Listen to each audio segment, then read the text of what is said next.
Hello നമസ്കാരം, കണ്ണൂർക്കാരനാണ്. അപ്പം UAE പോർട്ടിലേക്കൊരു 300 kilometre ബാക്കിയിരിക്കും. ആ സമയത്ത് നമ്മൾ ഒരു സുഹൃത്തിൻ്റെ ടയർ പൊട്ടിപ്പോയി. അങ്ങനെ വഴിയിലിങ്ങനെ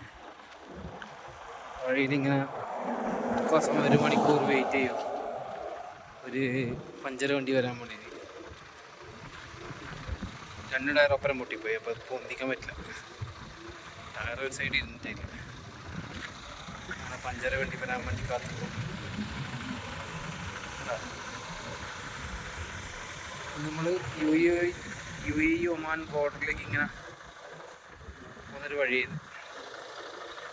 ബത്ത റൂട്ട്. റിയാദ് ബത്തല്ല കേട്ടോ, അത് വേറെ.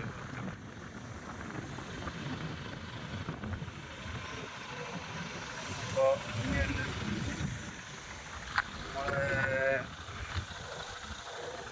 ടയറിൻ്റെ അവസ്ഥ. എന്നാൽ രാത്രി 2 പൊട്ടി.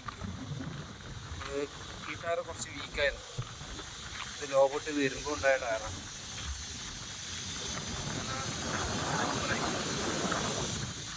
ടയർ പൊട്ടിയാൽ നമ്മളവിടെ പോലെ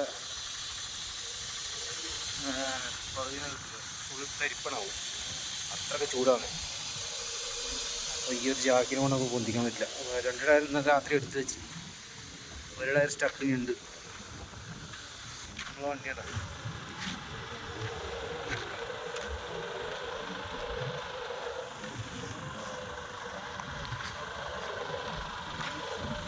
അരമണിക്കൂർ ശേഷമായി കാത്ത് നിൽക്കുന്ന. അവൻ വരാമെന്ന് പറഞ്ഞിട്ടുണ്ട്, കാണുന്നില്ല. ഇന്നലെ ഈ സൈഡിലെ ടയർ മാറ്റി.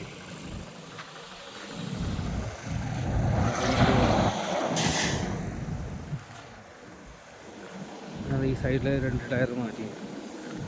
ഈ ബാക്കിൽ 2 ടയർ മാറ്റിക്കണ്ട. ഉണ്ട് 4 ടയർ മാറ്റാം. ഇത് റോബോട്ട് വരുമ്പോണ്ടായ ടയറാണ്. അപ്പോൾ അങ്ങനെയാണ് സംഭവം. ഈ ദുബായ് വണ്ടി കുറേ വരുന്നതാണ് ഈ സൈഡിലൊക്കെ.